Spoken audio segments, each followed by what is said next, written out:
Welcome to Concepts in Kabbalah with your host, Rabbi David Wachenfeld. In this series, we'll discuss some of the fundamentals of Kabbalistic and Hasidic thought in order to raise our awareness of the unity of God with creation, understanding how, instead of it being separate from Him, heaven forbid, creation, including ourselves, is merely a limited expression of God's power to reveal Himself. Through raising our awareness of God, we come to love and respect Him and to live a lifestyle of godliness, day to day. Kabbalah means received and refers to the knowledge of God's unity that He revealed to Moses on Sinai and which was passed down from generation to generation through the Torah sages till present. That's right, we have this knowledge, and through studying it, we can become aware of His presence in our daily life right here, right now. Kabbalah differs from other systems of meditation, which tend to think of God as separate from the world, up out there in the heavens. They tend to go off into the mountains thinking that that brings them closer to Him, focusing on some word or mantra, thinking that through the power of concentration, through not thinking of anything sometimes, they can somehow become aware of His presence. But we know that in reality, we have to study this knowledge, to use our analytic mind, and to dig into the details of how He reveals Himself here in the world right now.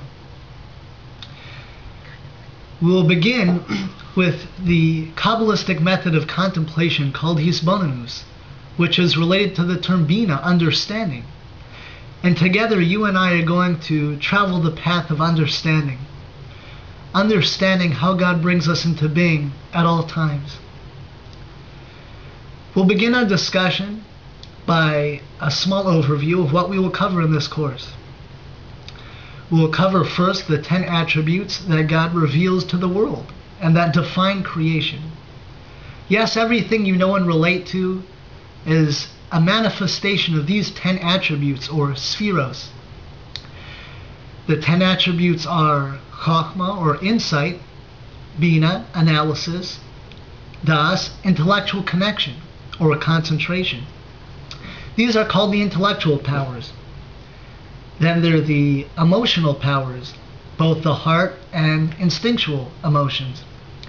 The heart emotions are chesed, kindness, a positive attraction, Gvura, or severity, a repulsion, and a synthesis of the two, which is Tiferes, mercy, also called beauty, because we find beautiful a synthesis of opposites.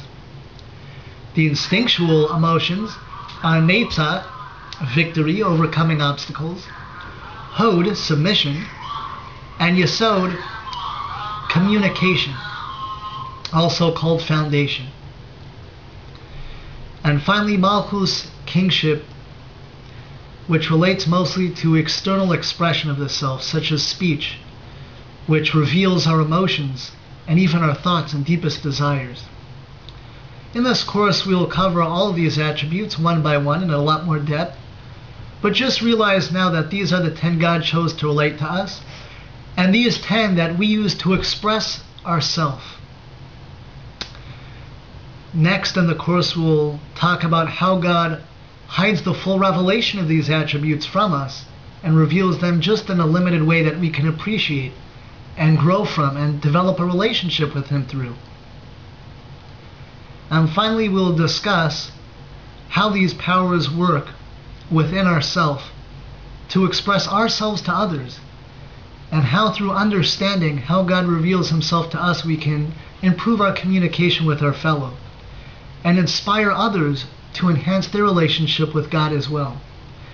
Together with this course, we'll be able to further spread the awareness of God in the world, not just in ourselves, and to thereby bring redemption to the world, the revelation of the time in which His unity will be expressed to all of humanity.